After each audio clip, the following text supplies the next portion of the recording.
Pois continuamos entón con Xosé Emilio Vicente, que estudou xornalismo na Universidade de Santiago de Compostela e traballa como profesor no ensino secundario.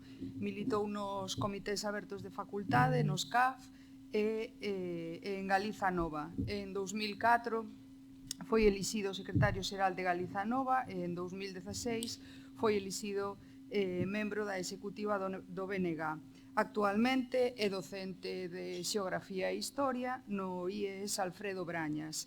Como especialista nesta materia, darános hoxe a súa visión do tratamento da historia de Galiza nos currículos en vigor e que, bueno, do que xa se falou un pouquiño nas intervencións anteriores. Comezamos logo. Moi ben. Vale, moitas grazas a Cigansino, antes de máis, polo acerto na organización das jornadas e por convidarme a falar deste tema que xa saiu parcialmente na intervención anterior, no? Falando da cuestión medieval. Teño que dicir que cando me chamou Ana para estas jornadas hai uns cantos meses, a idea era facer un debate coa Xunta sobre o papel da historia de Galiza nos currículos.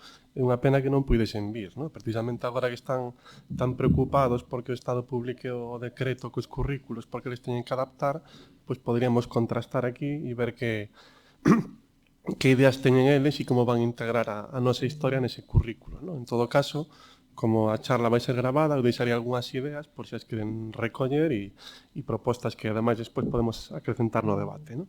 Realmente esta pode ser unha intervención moi curta, no? Si vou intentar facer unha explicación de por que a situación a que é, pero si simplemente digo que a historia de Galiza, podría acabar no currículo oficial, podría acabar en 5 minutos ou en menos, no? Casi síntome tentado de dicir que se nos atendemos á literalidade do que temos, casi parece que somos un pobo sin historia, ¿no? Porque era a expresión desafortunada do por outra parte moi grande Federico Engels, ¿no?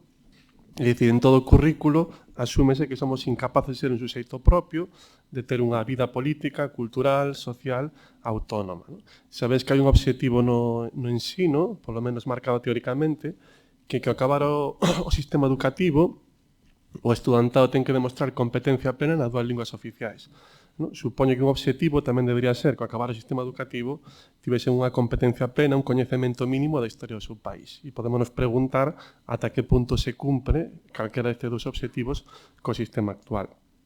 Antes sinalaba Anselmo algunha das características da historia como ciencia social, que son moi coñecidas, no? Evidente que a historia sabedes que parte dos fragmentos do pasado, que son sempre, por unha parte, finitos, por outra parte, fragmentarios, por outra parte, escasos. Temos un pequeno arquivo do que pasou para construir unha historia desde o presente.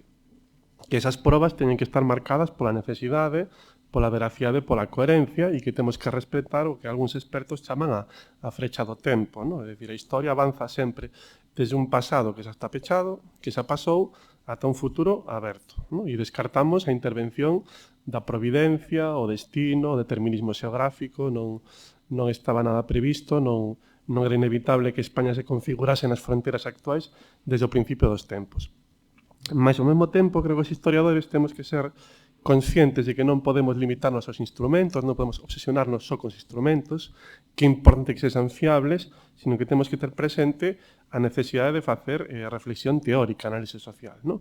Hai unha obra moi importante de Fontana, que xa ten moitos anos, que se titula precisamente así, Análise do pasado e proxecto social, no?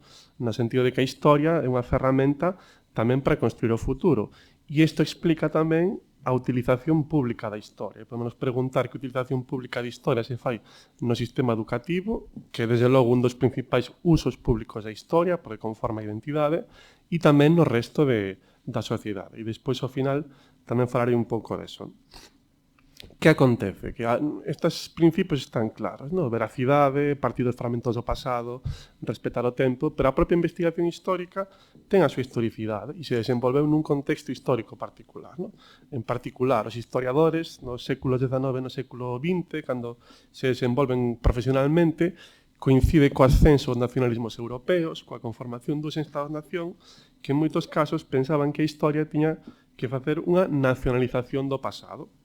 É dicir, unha retroproxección do Estado-nación, no? Hai unha historiadora que escribe sobre os nacionalismos, francesa, Marie Fisch, que decía que non é nada máis internacional que a formación das identidades nacionais, non? E vemos moitas similitudes, por exemplo, no que acontece na conformación da historia francesa, da historia alemá, como eles recurren significativamente a Idade Media, e volve a facer no caso español, para justificar a súa identidade.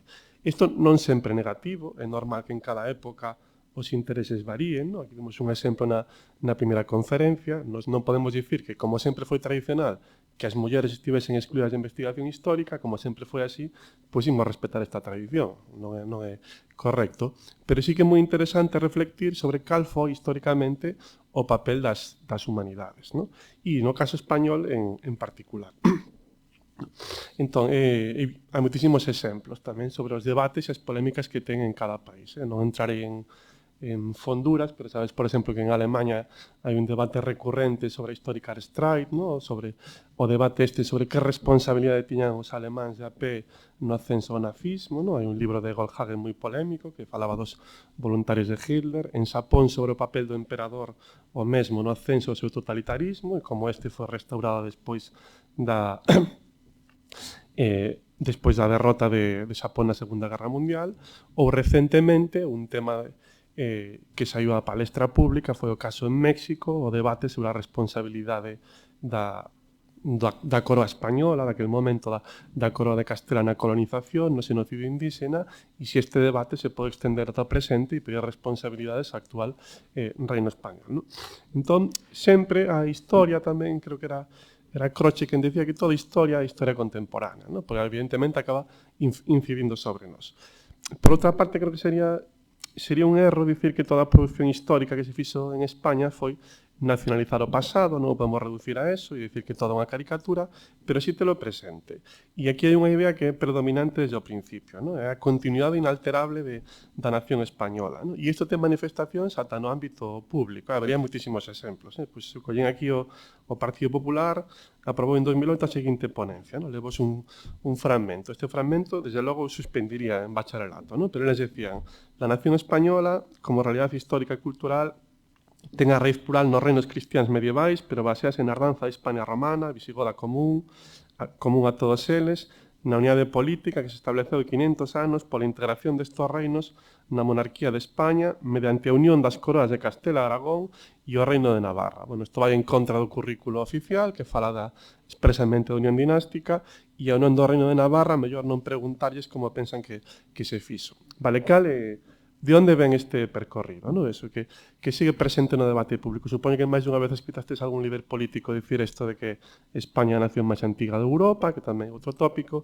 que ven de aquí. Pois realmente como sempre, ten que ter algún momento concreto, que eu creo que podemos situar no século XIX. Hai un caso paradigmático que obra un historiador que se chama Modesto Lafuente, ¿no? Que Anselmo coñece moi ben, escribe unha historia general de España. Este é famoso porque, Anselmo dixo moitas charlas. Para que os fagades unha idea, colle un mapa árabe que poña claramente Jaliquia, e a traducción de Jaliquia, evidentemente, é Reino de León, non hai lugar a dúbidas, ¿no? Pois así o puso, ¿no? Entón, Lafuente tiña unha idea determinista e providencialista da unidade española, ¿no? Tan providencialista que el pensaba que estaba marcada pola xeografía, ¿no? É dicir, que a nación española tiña que ser aquilo que estaba comprendido entre os Pirineos e o Estreito de Gibraltar, ¿no? Evidentemente, ten que pasar por alto algúns accidentes históricos, como o caso de Portugal, ese reino que desaparece. A todo isto chegaba a dicir precisamente que Felipe II si pode ser nomeado auténtico rei de España, porque tamén era rei de Portugal, e isto se perdeu, ¿no? E, por suposto, moitos detalles máis, como que parte de Cataluña estivo no norte dos Pirineos históricamente ata onte, ata 1659, no Tratado dos Pirineos, pero ele asenta moitos mitos fundamentais, ¿no? El non inventa o termo reconquista exactamente, xa empezaba a divulgarse, pero sí que o desenvolve como elemento nuclear de identidade de España, ¿no? Un elemento, como sabes, moi cuestionado pola historiografía, ¿no? Non hai ningún lugar en Europa, no mundo, no que unha guerra dure 8 séculos, unha guerra de conquista. É moi difícil falar de reconquista, que se reconquista cando os estados que culminan ese proceso non existían anteriormente, sino que se van conformando ao longo do proceso, cando houve séculos de paz, cando houve alianzas entre reinos cristiáns e reinos musulmáns, e, moitísimas máis críticas que se poden facer, ¿no? A todo isto, as universidades actualmente sí que recoñecen maioritariamente que é un termo cuestionable, que ten unha carga ideolóxica, que o termo que pretende dicir é que a nación española xa existía históricamente desde antes, que estaba asociado ao cristianismo e que se culminou despois dunha guerra de 8 séculos, que lembra ademais, por outra parte, que convirte en eternos estranxeiros a poboación musulmana, inda que esta vivise durante 800 séculos en parte do Estado español. ¿No? Pois, curiosamente, o termo dice que se cuestiona, pero, sin embargo, mantémolo nos currículos pois un pouco por tradición e porque xa estaba ali. ¿No? Eso explica que, por exemplo, cando impartimos esta materia en bacharelato, temos unha pregunta que é obxecto de pregunta naval, que é sobre a Reconquista, entón temos que empezar a explicación dicindo que o termo non é útil, que non vale para nada, que non debería estar ali, pero que o temos que explicar e temos que cinguirnos a estes conxuntos. Vale. Entón, de forma pouco sorprendente, la Fuente definiu estas narrativas, estas presencias e ausencias do medievalismo, ¿no? Tan importantes.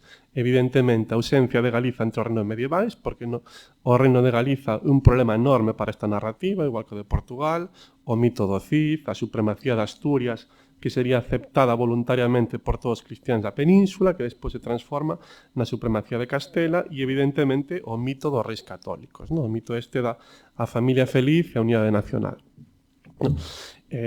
Isto, evidentemente, sí que tivo algunhas respostas. No caso catalán, o seu medievalismo sí que cuestionou desde o primeiro momento esta versión de historia medieval. Hai que ter en conta que eles tiñan unhas elites cunha maior conciencia nacional, tiñan máis institucións culturais e históricas que o podían contrarrestar, e nós, desde logo, temos máis dificultades para contrarrestalo. Aparte, nun primeiro momento, non desde historia, sino, inevitablemente, desde o ámbito cultural e político, ¿no? Que dedicaron moitas liñas por Vilar Ponte, Vicente Risco, Castelao. Vale, por que falo de toda esta historia dun historiador anticuado do século XIX, que quizás non deberíamos darlle máis importancia como anécdota, ¿no? Porque eu creo que este esquema xeral e estas ideas teñen máis vixencia do que nos podemos pensar, ¿no? Hai unhas notas críticas que escribe Keynes, o economista na súa teoría xeral. Ten un parágrafo moi divertido no que ele decía que as ideas dos economistas e os filósofos políticos, tanto as correctas como as erróneas, teñen máis poder do que comúnmente se entende, ¿no? E ele decía, porque as persoas máis pragmáticas, esas que vin falando que son librepensadoras, que están exentas de calquera influencia intelectual, ele dicía, son normalmente escravas de algún economista difunto, ¿no? Entón eu pregunto ata que punto as persoas que se creen máis, a veces máis liberadas de calquer tipo de influencia, non son escravas de algún historiador difunto, ¿no? E o certo é que durante moito tempo, inda que a maior parte dos alumnos en todo o Estado español nunca oíron falar de La Fuente, afortunadamente para eles, pero sí que tiveron que enchouparse dos seus puntos de vista como se fose a verdade revelada. Vale. Entón, aquí temos que a historia na educación, que debería contribuir a formar críticamente a poboación, en moitos casos tivo como obxectivo divulgar unha historia oficial que codificaba, non, ainda que fose transformado, estes contidos que podemos definir como esencialistas. Esencialistas porque creen que existe unha esencia de España que se mantén inmutable ao longo do tempo, non?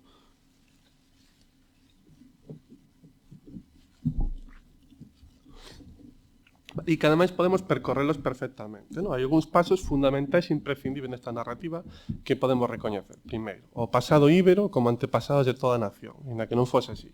A conquista romana, sabes, que se interpreta como por unha parte, manifestación de resistencia nacional. Aí temos o mito de Numancia, Viriato e demais. Claro, podemos pensar de novo, pero isto son cousas do pasado, cousas do franquismo. Bueno, se ides algunha vez a Numancia, hai unha placa posta aí polo Exército de Terra en 2017 que rinde homenaxe a aqueles loitadores pola resistencia de España, ¿no? Comparando as misións que fai hoxe en día o Exército Español coas que facía este pobo prerromano. E por outra parte, a época romana tamén se entende que é a primeira unificación política de España ata o día de hoxe, ¿no? Cando realmente sabemos que Hispania como tal ni sequera era unha provincia romana, ¿no? O reino visigodo como unidade embrionaria de España, ¿no? Que teria calado a unidade territorial, a legislativa e a religiosa. Evidentemente, esquecémonos de que existían outras entidades na península, que dicir do reino suevo, que foi anterior, os bizantinos no sur, etc. O mito da perda de España coa dominación musulmá, que leva o que decíamos antes, a considerar que España é o resultado dun longuísimo proceso histórico no que veñen moitísimos povos, os fenicios, os gregos, os iberos, os suevos, os visigodos, no que todos aportan, menos os musulmáns, que durante 800 anos son estranxeiros que afortunadamente son expulsados, finalmente. A reconquista, que decíamos antes, como longo proceso para recuperar esta unidade que ademais ten que conseguirse o catolicismo. a monarquía dos reis católicos como culminación da etapa anterior, como forza da unidade nacional, este feliz matrimonio que une os reinos, o esplendor dos Austrias maiores, o declive a decadencia nos Austrias menores, e vos fixades aquí, claro, sempre se fala da decadencia, no? do declive, e asociase sempre a perda de territorios. Non se menciona que, desde outro punto de vista, para aqueles territorios sucesivamente se van separando do xugo español, no? Os Países Baixos, as colonias americanas, estos son procesos de liberación, no? Realmente. Asume o punto de vista imperial. Ben, esta dimensión esencialista, evidentemente, cando alcanza o seu cenit? No franquismo. No? Pero estas construccións ideolóxicas foran creadas antes, evidentemente, e despois sobreviven en contextos formais e informais na educación. No? Lembremos que xa no século XIX todos sabemos que houve unha dificultade para construir un Estado nacional por parte dos liberais, cunha posición máis débil que a francesa, que estes liberais, esta oligarquía, vai sempre preferir o pacto cos sectores nostálxicos do antigo réxime, no? E vai desconfiar constantemente, presentemente, das masas populares, e cando este discurso españolista que se elabora no século XIX vai ter continuidade durante moito tempo. E aquí te creo tamén importante que, sin igualar e recoñecendo as diferencias ideolóxicas, existen coincidencias esencialistas tamén noutros sectores ideolóxicos, no? Mesmo institucións que intentan renovar a educación como institución libre de enseñanza e outras correntes semellantes, sigue existindo esta idea, esta interpretación do pasado en función da maior unidade alcanzada, da esencia nacional, etc. No? Pois, poño un exemplo no plano político, todos coñecedes que existe un himno da Segunda República, o himno de Rego, e aquí vemos estes elementos que están. O himno de Rego ten unhas estrofas que din: el orbe se admira y miran nosotros los hijos del Cid, ¿no? Aí temos o mito medieval do Cid, ¿no? E o mesmo podemos dicir o debate este clásico do medievalismo español entre Américo Castro e Claudio Sánchez Albornoz, que no fondo un debate sobre a esencia de España.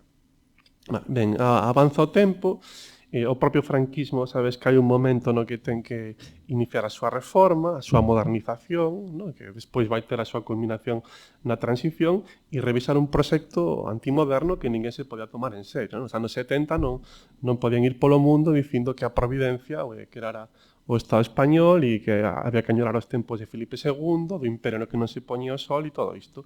E aí comeza unha reforma coa Lei General de Educación, no? Que suaviza este exaltado discurso imperialista que tiñan no pasado. Isto tamén é coherente co que estaba pasando no resto de Europa. Tamén cambiaron as historias de Francia e Alemanha, o que ten todo sentido. As burguesías de Francia e Alemanha enfrontáranse en dúas guerras mundiais, pero agora o contexto era moi diferente. No? Era o contexto da Guerra Fría, na que estas burguesías fan un pacto, involucranse na Unión Europea. Entón, en toda Europa fomentase unha historia que pon máis en común aqueles factores que eran común á historia europea. No? Pois no caso da arte, a expansión do románico, o cristianismo, o monasticismo, o gótico, etc. Vale. Entón, sí que é certo que, ademais, hai unha certa renovación de fórmulas adecuadas, gaña máis peso a historia económica, a social e a cultural, que isto dos grandes reis, dos grandes héroes, do Cid e demais, amplía... modifícanse estes contidos, no? E tamén gaña moita popularidade de outras correntes historiográficas europeas, pero é certo que o que non se modifica é ausencia de crítica discursiva sobre a construción nacional española. No? Desaparecen referencias máis tópicas, pero hai unha concepción tradicional dunha nación española que sigue persistente e que despois vai continuar. No? Nos 80 hai un proceso, como sabedes, de construcción diferente, de articulación territorial e política. Aquí comezan a aparecer tamén libros de texto con outras orientacións elaborados de Galicia, Euskadi e Cataluña, e aquí vamos ter unha constante tamén, que é a reacción conservadora. Vale, isto aparece cada certo tempo, pero xa daquela houve unha reacción inmediata na prensa conservadora madrileña, no? Que sabes que, bueno, isto aparece cada 2 ou 3 anos, no? Calculo ou menos, podemos ter algún periódico que colle algún libro de texto feito sobre todo en Cataluña, porque a situación ali é diferente, e fala, pois, unha historia fake do nacionalismo catalán. Pois eles falan dos catalán no Mediterráneo, non? Falan dos reis católicos que eran España, cuestionan principios fundamentais. E aquí houve unha reacción do goberno, que eu creo que é evidente que se nos lemos os decretos dos contidos mínimos son tan exhaustivos que deixan moi pouca marxen para máis. Non? Entón, aí temos o gran truco, que no fondo tamén define moi ben como funciona o sistema autonómico, non? Coas leis básicas e demais. Vos tedes liberdade para ampliar, para desenvolver os vosos contidos. Agora, aquí tes uns contidos que van desde a tapuerca ao euro, aquí tes 300 contidos que tes que obligatoriamente incluir. Agora, a ver que engades ti, ¿no? Claro, é imposible. Vale.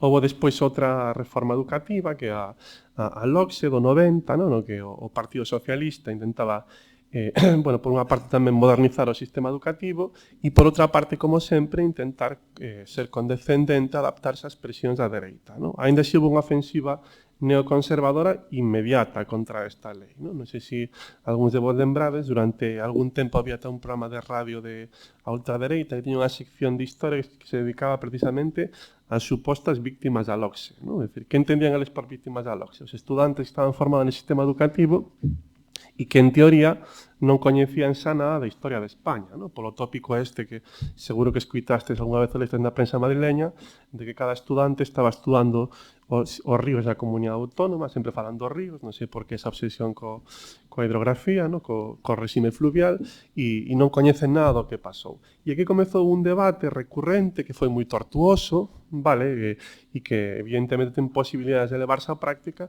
cando o Partido Popular chega ao poder. No? Ali xa desde o principio a ministra de Educación, que daquela era Esperanza Aguirre, decía que quería reforzar as materias humanísticas, non quería reforzar as materias humanísticas, o que quería, decía que había que profundizar para comprender e valorar o carácter unitario da trayectoria histórica de España, que polo visto non estaba ben garantido. Despois veremos como está no decreto actual. E chegaba a dicir, por exemplo, literalmente, que un alumno atravesaba por enteiro 10 anos de escolarización obrigatoria e que non escoitaría nin unha súa vez unha lección, nin sobre Xulio César, nin sobre Felipe II. Non sei que escoitaría, entón. Non? Neste debate sumáronse moitas entidades, como a Real Academia de Historia, que sabes que é unha academia fundada no século XVIII, que tamén parece sumida nun letargo eterno, ¿no? Como un oso hibernando, e de vez en cando aparece precisamente para qué? Para reclamar a volta as concepcións máis anticuadas e máis superadas. ¿No? Teño aquí unha declaración dun Eloy Ruano Benito, por exemplo, que decía que había que reivindicar, por exemplo, reclamar a monarquía asturiana do século VII, que era reivindicable da Hispania, cuxa saúde era declarada programa político do reino asturiano, a partir do grande Mostaza de Covadonga, que era a semente que había de fructificar. É dicir, a lenda esta de que a partir de Covadonga empezou a guerra de 8 séculos e logramos por fin recuperar a unidade nacional. Vale. Realmente este debate tivo moitísima presenza pública e centos e centos de artigos de prensa. Houve un comité que estuvo na reforma das humanidades, non chegou a bo porto porque, moi paradoxalmente, cuestións da política parlamentaria, o goberno do Partido Popular dependía naquel momento do nacionalismo conservador de Cataluña e do País Vasco, que evidentemente non estaba disposto a pasar por iso. ¿No? Xa como maioría conservadora no Parlamento, aprobaron unha lei de educación que tivo corta vida, porque despois chegou o goberno do PSOE e este aprobou outra. Mas, entre tanto trato parlamentario, avance e retroceso, a historia de España sí que seguía concebida como unha historia xeral desde a prehistoria. Vale, e aquí cando temos a implantación no bacharelato, que tamén é cuestionable, porque a historia de España é unha materia que abarca desde a prehistoria ata a actualidade, que está no último curso de educación previo paso a educación superior e que é preceptivo, ademais, para poder acceder á universidade. ¿No? Claro, outra valoración que poderíamos facer, ¿no? Nos que somos docentes, é se as persoas que fan, os expertos que fan estes currículos, coñecen realmente cales son as capacidades de rapaces de 17 e 18 anos. ¿No? Porque estamos dicindo que nunha materia que ten 3 horas a semana, temos que partir desde a tapuerca, temos que abordar todo o período medieval, o período moderno, e despois centrarnos ainda máis en época contemporánea, ensinarles a facer composición de texto histórico, e despois, como sabes, que adquira unha serie de competencias que están por ali, ¿no? Pois valorar o patrimonio, interpretación crítica, razonamento, etc. ¿No? Todo en 3 horas a semana, ¿no?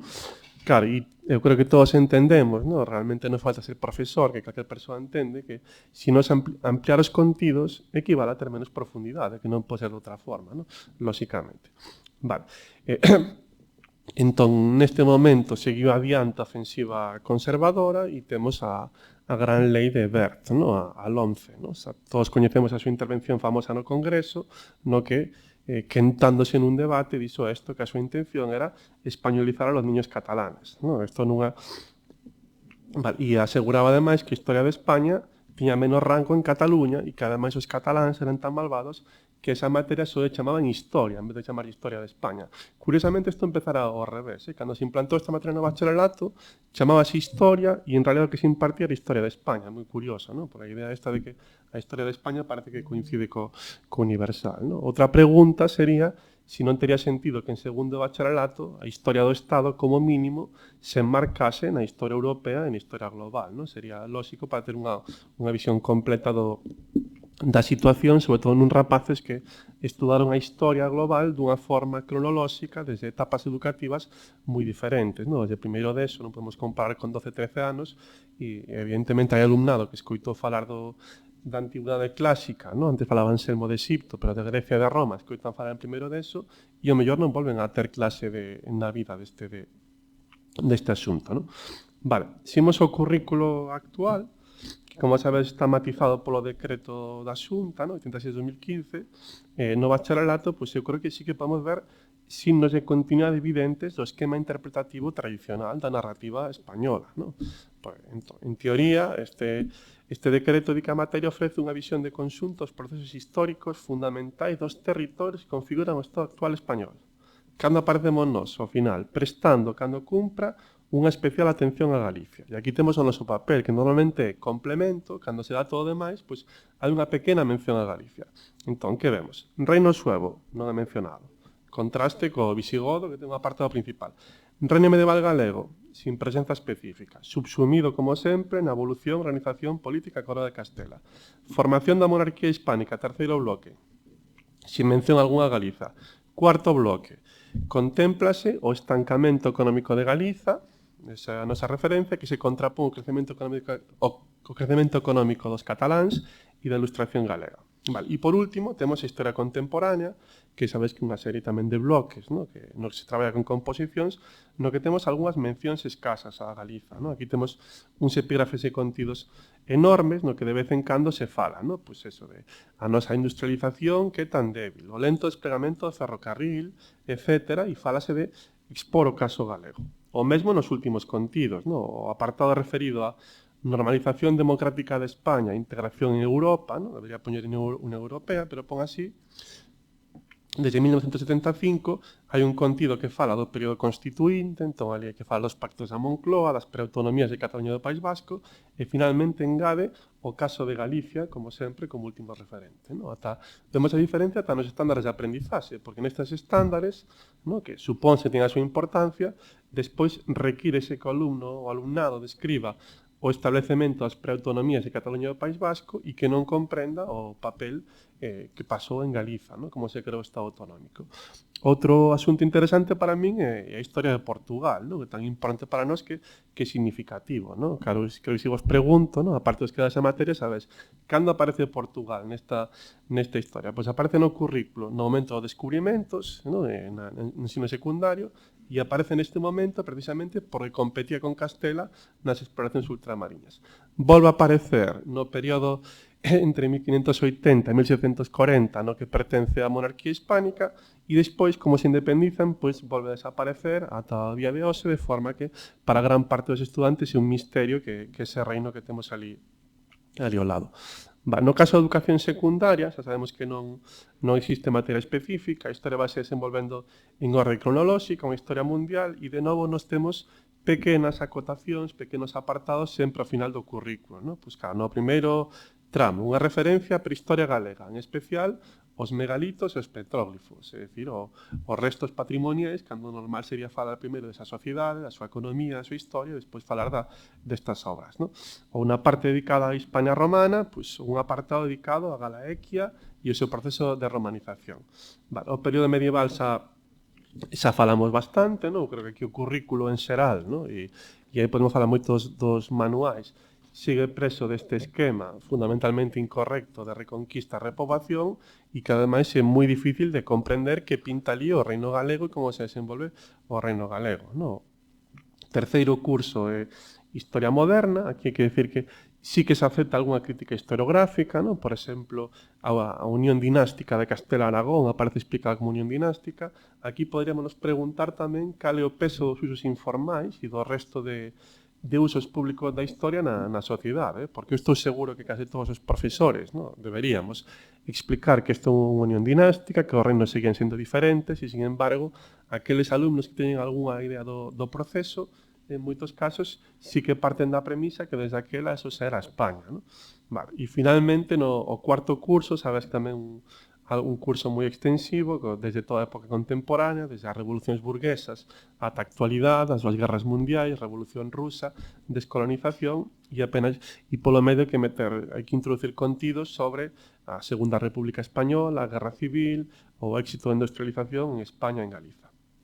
Vale, en contraste, que ten a historia de Galiza? Non sabemos que a nosa historia, a nosa identidade nacional sempre se fixo desde un proxecto minoritario, que ainda hoxe compite con outro hexemónico, que non temos un Estado detrás, que ademais os medios de socialización alternativos, os medios de comunicación, o deporte, a cultura, son máis débiles. E no caso concreto do ensino temos unha presenza moi reducida. É certo que hai unha materia no bacharelato, que mencionaba antes Anselmo, Historia e Xeografía de Galiza, que é optativa, ten unha carga de 2 horas, que nin sequera é materia de examen ABAU e que en moitos institutos non chega a impartirse. Por lo menos no noso non logramos nunca que se chegase a impartir para facer grupo, porque compite co resto de materias optativas. Existe outra que ainda poden pedir os centros, que esta que se mencionaba antes, de patrimonio artístico e cultural. Claro, podemos preguntar se isto é coincidencia, se algunha obsesión deliberada por esta situación. Creo que teño a resposta e podemos entender que andamos casos parecidos. O noso centro é un destes, por exemplo, nos que se un alumno ou alumna quere estudar robótica, sabe se ten que compaxinar con religión, para que cadren as horas. Seguramente outra casualidade.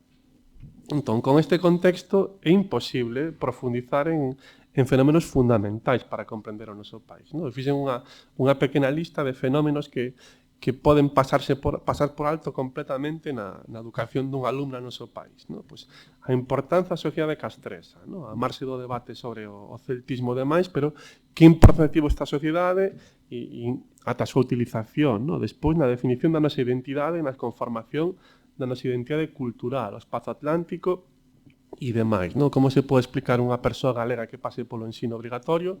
Porque existe un festival celta, música celta, que relación ten con o noso pasado. Evidentemente, a revisión profunda do esquema medieval, na que non me extendo. Como se insertou o reino de Galiza na idade moderna? Este reino como tan populoso en comparación cos demais, como foi sometido, expoliado polos señoríos nobiliarios, como funcionaba a súa institución representativa, as xuntas.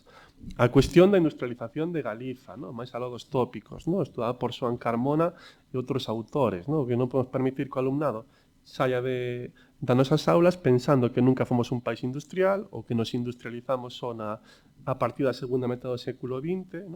Hai que comprender por que chegaron os cataláns á costa, coas pesquerías, o inicio das conservas, por que o primeiro alto forno do Estado español foi do Marqués de Sargadelos, por que o punto de partida tan bo e como houve despois un distanciamento posterior da carreira industrial.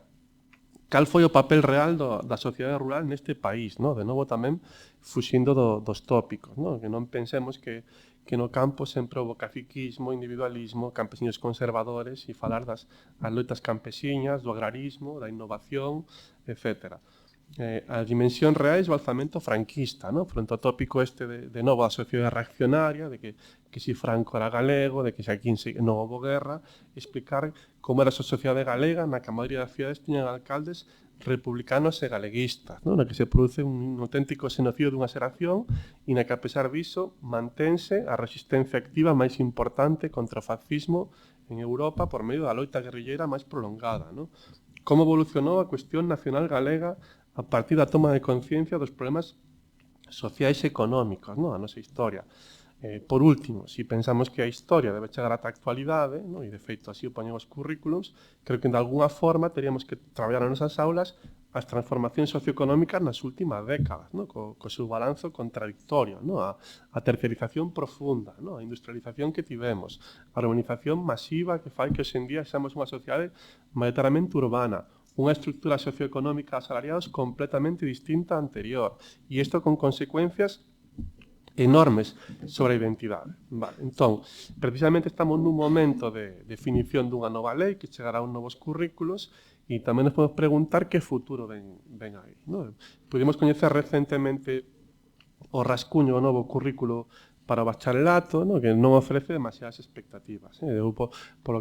Polo que lín. Non? Falase dunhas competencias específicas, parece un currículum casi elaborado da transición, non? É certo que sí que dá certa concesión á diversidade, a afirmación de que existe un problema nacional no Estado español, pero, por exemplo, levo esa primeira competencia específica que se recolle. Non? Supónse o objetivo máis importante do bacharelato, comeza cunha afirmación que parece realmente un programa político de parte, indiscutible, que di: la Constitución de 1978 dio inicio a la etapa de convivencia pacífica y democrática más larga y duradera de la historia de España. Claro, xa diría para outro debate, pero ven a dicir este currículo que o resultado de tantas loitas pola democracia, do constitucionalismo español no século XIX, pois culminou na transición. Claro, históricamente é cuestionable que esta transición, a forma en que se fixo da reforma do franquismo, veña a supoñer a culminación dun proceso democrático, ¿no? Cando realmente non se pode entender sin todo o que pasou antes, ¿no? O alzamento, guerra civil, imposición dunha dictadura durante 40 anos. Bueno, tamén se reflite sobre o papel estratégico de España, desde a actualidade, a concesións á dereita evidentes, evitar caer nunha imaxe singular da evolución histórica, referencias varias a evitar mitos e estereotipos como a lenda negra, e despois outras cuestións máis xenéricas, ¿no? Pois máis lóxicas, a perspectiva de xénero, a defensa do patrimonio, etc. Vale, e como se poden chegar a estas competencias? Pois, como sempre, despois, a través dos saberes básicos, dos contidos, e aquí o que vemos é algo parecido, ¿no? É dicir, que comeza en liñas xerais as tablas de cruzas do Mediterráneo, a romanización, invasións bárbaras islámicas e chegando ata a actualidade, ¿no? Con presenza relevante de conceptos como a idea de decadencia ou a lenda negra. Vale, entón, como reflexión final, creo que temos que ser conscientes de que estes contidos de interpretación da historia de España non só son inútiles, non só son anticuados, carecen de valor histórico, sino que ademais son asociados a valores reaccionarios agresivos. Non sei se vos o percibir nas vosas aulas, unha percepción miña, de compañeiros e compañeiras, pero que nos últimos anos, coincidindo coa auxe de certos discursos de ultradereita, estes valores que parecían asumidos, superados, estánse recuperando. Non? E eu creo que o pensamento conservador está exacerbando as súas posicións. Non? Hai un libro recente dun autor asturiano, Pablo Batalla, que fala de los novos horas del nacionalismo español, e ele explica como hai un rearmamento simbólico do españolismo. Non sei se vos sois conscientes, porque cada un vivimos un pouco na nosa burbulla, pero creo que hai moitísimas manifestacións, non? Desde as series promovidas por Televisión Española, Isabel, Carlos I, a inefable El Ministerio del Tiempo, da que habería moito que falar, ¿no? Tamén na música, hai un boom da novela histórica centrada na Reconquista e este tipo de Os tercios de Flandes, tamén auténtica terzomanía, as obras históricas de revisionismo do pasado español en América, precisamente, ¿no? Hai unha moi famosa que debería chamarse Imperiofilia, realmente, e toda unha a revisión do papel de Hernán Cortés. Creo que nas plataformas estas audiovisuais chegou a haber 3 series simultáneas sobre Hernán Cortés e a conquista de México. Eu creo que un proceso realmente que, como sempre, non hai nada casual, todo ten relación, e isto vai acabar influindo no ensino, ¿no? E veremos, todos os mitos estes sobre os seres, sabes? Por exemplo, hai unha recuperación así popular na cultura de certas figuras, eu estou seguro, e podes tomar nota dentro duns anos que en algún momento veremos unha serie de Blas de Lezo, porque en algún momento foi escollido como novo símbolo desa ultradereita, e seguro que veremos en televisión ou en cine algún tipo de producción. Vale, entón, como conclusión final, eu creo que a historia de Galiza debería servir para ter unha visión crítica do presente, evidentemente. Podemos pensar por que non así, podemos comprender perfectamente, sabemos que atención dedican os medios á historia, para que, como as elites foron responsables da nosa realidade política e social, e non podemos permitir que continúen a reescribir nas últimas décadas sobre o noso pasado e o noso presente. Hai unha frase moi famosa de Joan Fuster, da que sempre gustei, unha figura cimera da literatura catalá, que decía que toda política que non fagamos nós será feita contra nós. A min gustaríame pensar que non é así no caso da historia, que non toda a historia que non fagamos nós será feita contra nós. Mas, mentre resolvemos a dúbida, sí que teño claro que temos que continuar a facer a nosa historia, a defendela e a coñecela dentro e fora das nosas aulas. Iso era o que vos quería contar hoxe. Moitas grazas.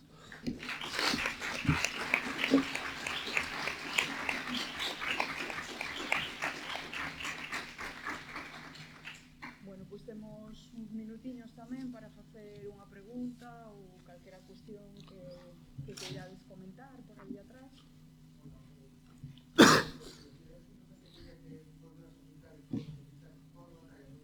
Sí, chámase los nuevos odres del nacionalismo español. Los nuevos odres del nacionalismo español. Está nunha editorial pequena que se chama Trea, que é asturiana, é bastante interesante. Vai de iso, desde Carlos Tangana ata a serie de televisión, os videoxogos, os fanáticos da recreación histórica, que tamén hai por aí, e todas estas correntes que están aparecendo.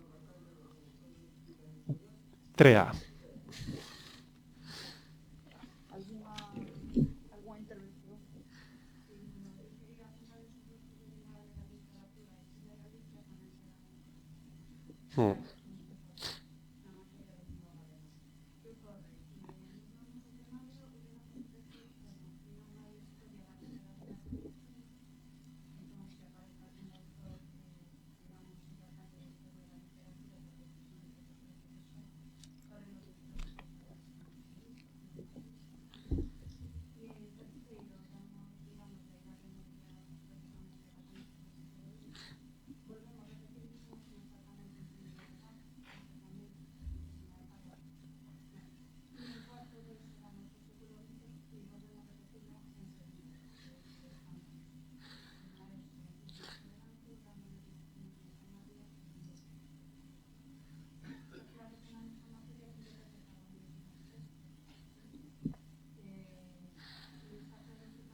Sí, é que así, completamente de acordo, que en terceiro deso están empezando a historia moderna, cando vos estás facendo literatura contemporánea, entón evidentemente non o deron nunca, e van a dar, cando dan en cuarto, pois, casa depende moito da iniciativa persoal do profesor e da capacidade que teña a chegar a eses contidos tan concretos, pero calculo que como máximo pois teremos unha clase ou dúas ao ano para falar deso. É dicir, en cuarto a historia comeza coa Revolución Francesa e chega ata a actualidade, non? E tens que falar dos procesos, a industrialización, o imperialismo, a descolonización, a Guerra Fría, a Revolución Rusa, como sempre, non? Temos uns contidos tan amplos que é imposible profundizar e como distí, non? En lingua galega, supoño que vos tedes que facer unha introducción do contexto histórico tremendamente extensa para uns alumnos que non tiveron, polo menos, no currículo oficial ocasión de velo nunca ata ese momento.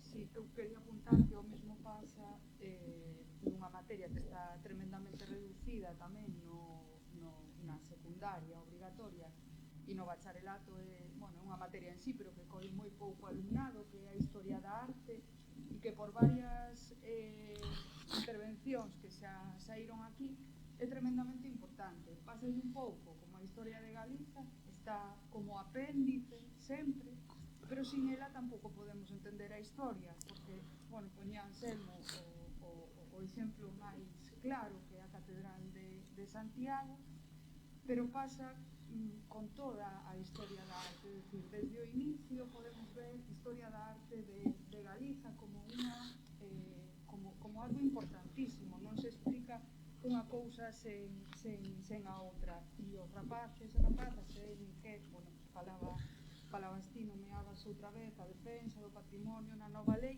como van a defender o patrimonio se non coñecen os exemplos, se non se les mostra, bueno, toda esa riqueza que temos e todo o que, bueno, vai moi unido, non? Unha cousa coa outra, o descoñecemento, e pásanos un pouco o que decía a compañeira, que chega a segundo de bacharelato a eses contidos de esa materia, hai que explicarnos un pouco todo o contexto de novo, porque non o coñecen. A catedral non surxe da nada, basicamente, en Compostela, etcétera, etcétera, non? Unha reflexión tamén sobre esa materia.